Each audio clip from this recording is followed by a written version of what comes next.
Alright, so we're replacing the air filter on the Subaru 4-stroke Wilderness.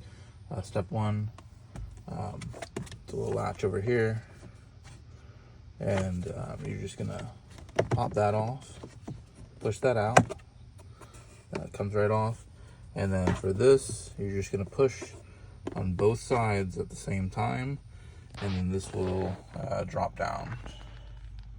I can't do it with while holding the camera, so let me push it real quick. Alrighty, so you see there's these little latches. Once you squeeze on both sides, those will pop out. This drops down, and then you're at the air filter, and then you just pull this air filter out. Alright, for the air filter, you just pinch these little tabs, and then pull, and then the old air filter will pop out. There's the old one. This one, of course, needed to be replaced. It's 2 years old. Got these new ones off of Amazon. I was able to get 3 for less than $20. The cool thing about these is these fit both the Subaru Forester and the WRX.